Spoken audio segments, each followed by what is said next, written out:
जैर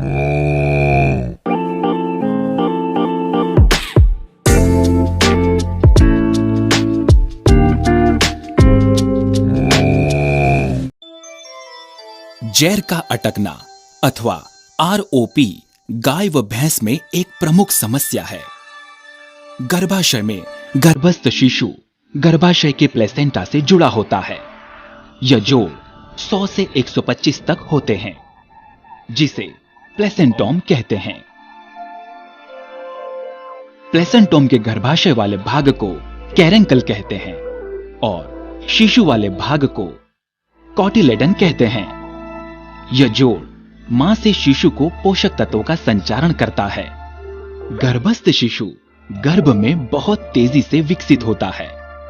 गर्भावधि पूर्ण होने पर प्रसव होता है और सामान्यतः प्रसव के 6 से 24 घंटे के बाद प्लेसेंटा अथवा जैर बाहर निकल आती है।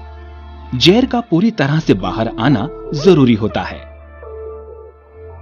जैर का कोई भी बचा हुआ भाग गर्भाशय में संक्रमण कर सकता है। जैर के इसी अटके हुए भाग को आरओपी कहते हैं।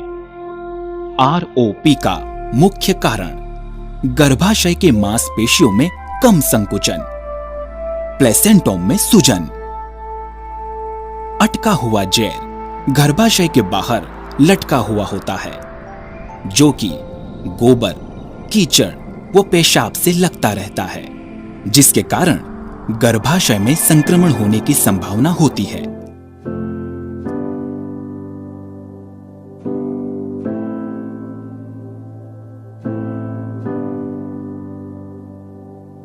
आरओपी के चलते पशु में मेट्राइटिस, एंडोमेट्राइटिस और पायरोमेट्रा होने की संभावना बढ़ जाती है।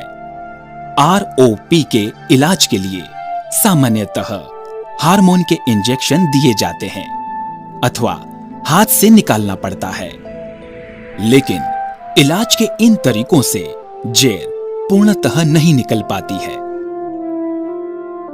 जैसा कि हार्मोन के इंजेक्शन से केवल गर्भाशय के मांसपेशियों में संकुचन बढ़ता है, लेकिन कॉटिलेडन और कैरेंकल की सूजन कम नहीं होती है। अंततः जैर को हाथ से निकालने की जरूरत पड़ती है, जबकि जैर को हाथ से निकालने से कभी-कभी गर्भाशय में चोट लगने की संभावना तथा संक्रमण होने की संभावना होती है।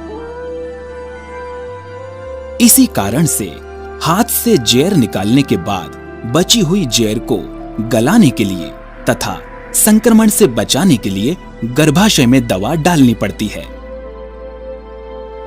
इन सब के अलावा हाथ से जैर निकालने में बहुत प्रयास करना पड़ता है।